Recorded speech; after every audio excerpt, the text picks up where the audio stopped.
Resolution for Clinton House, Block 6, Lot 27-2, West Main Street. Bar variance, preliminary, and final site plan. Second. Hookham Jr. Roll call, I please. believe.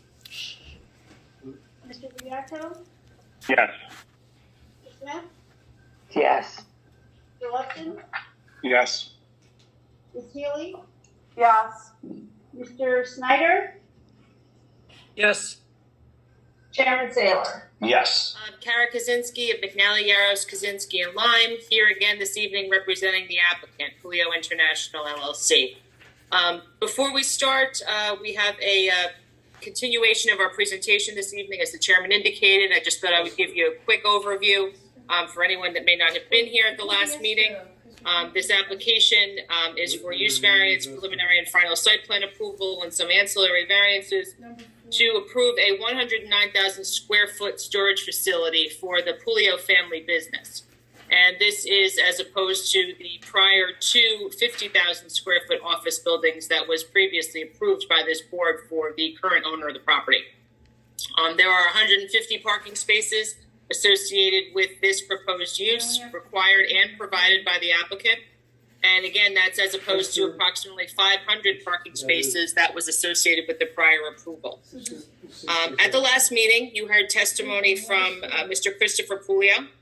He is one of the owners, and he testified as to new facility for his family's business and the typical operations of their business and this facility. Thank you.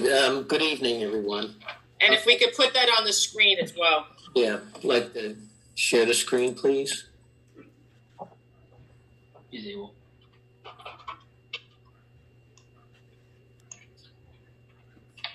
Okay, this is our drawing.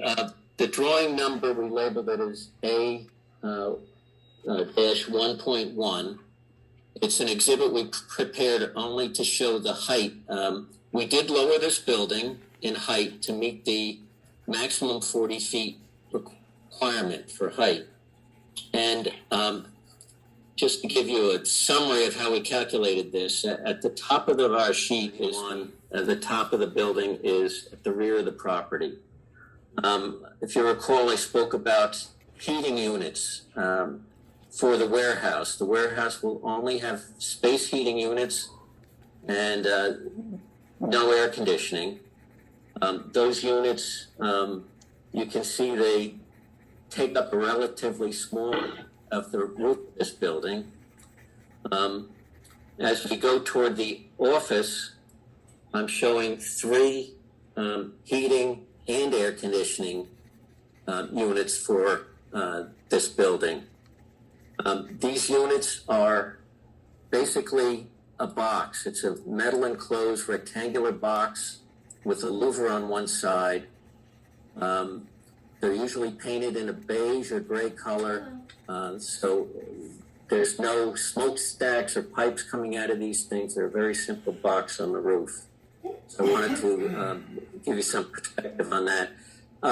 These are the major units on the roof. We will have some minor exhaust fans for the toilets, for example. They would only stick up about maybe 2 feet above the roof. And of course, we'll have some plumbing vent piping that'll stick. That'll probably be a 4-inch PVC pipe, white, that sticks up maybe 3 feet above the roof. And if you recall, what we're doing with these units is we're moving them away from the perimeter of the building to get them out of those visibility. We're moving them actually about 40 feet off the perimeter of the building for both the front units and the rear units.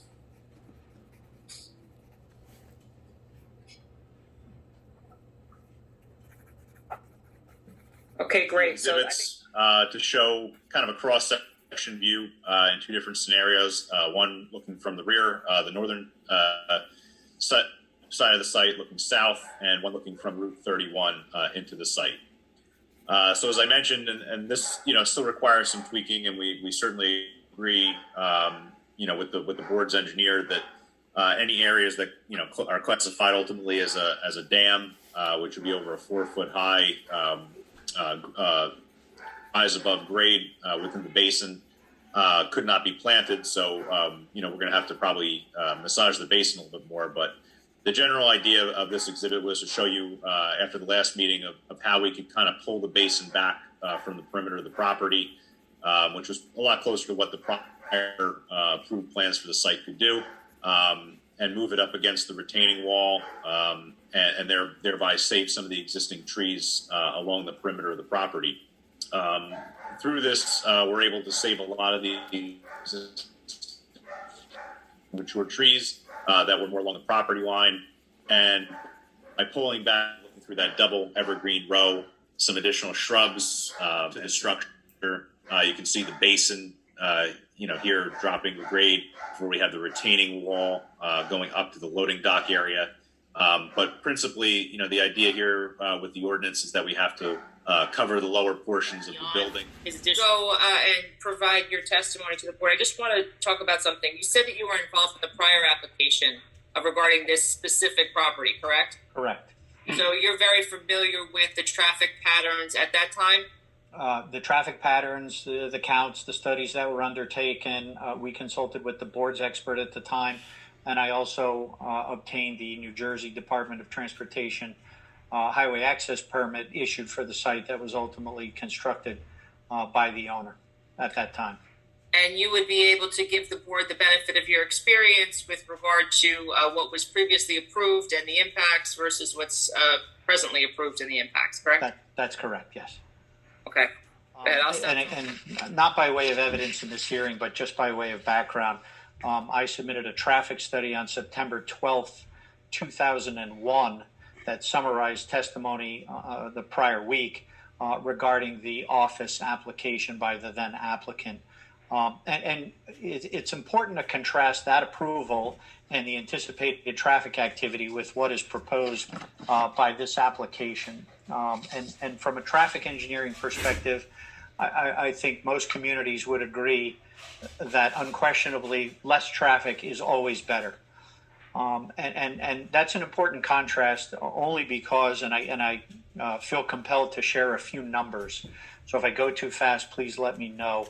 But the office approval that this board granted, and considering the number of parking spaces and the square footage of that building, which was just about 100,000 square feet, would have generated roughly 550 cars per day.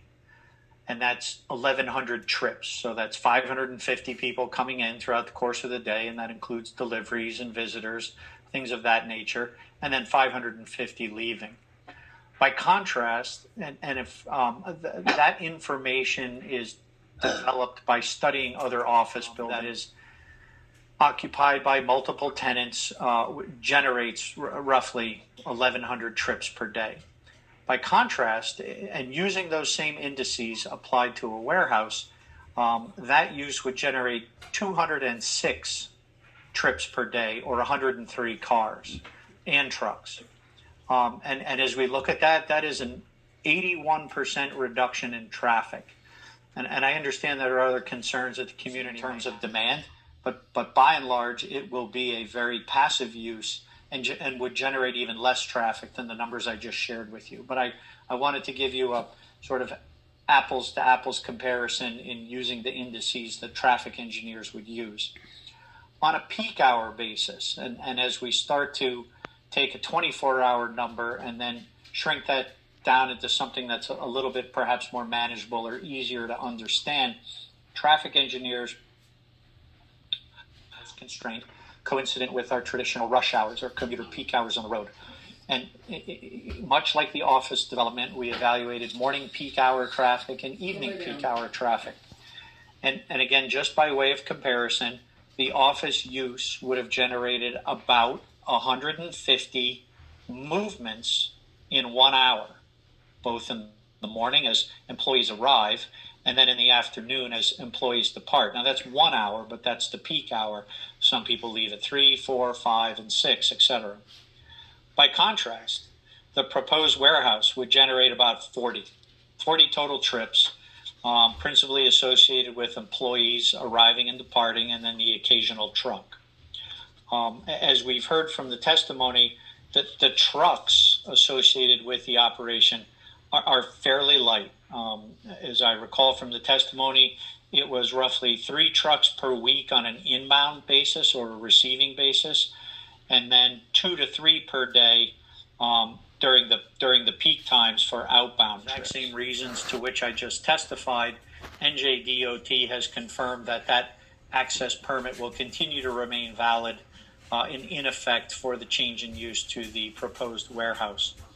The only other thing I wanted to address, and I know it came up during the prior office use application, and I know a resident recently asked, and that is, why can't we restrict the driveway on Mobus Place so that we don't have right turns? And the very simple reason is, let's assume that we're implemented.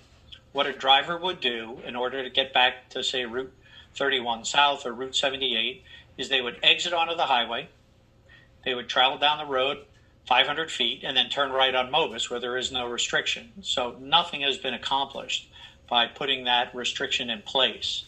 I remember the board spent a fair amount of time looking at diversions, and in terms of the routes traffic could take to reach, we'll say, the 78-31 interchange, I'll call it the highway route, would involve motorists turning north on Route 31, going to Halsted Street, using the jug handle, and then returning south.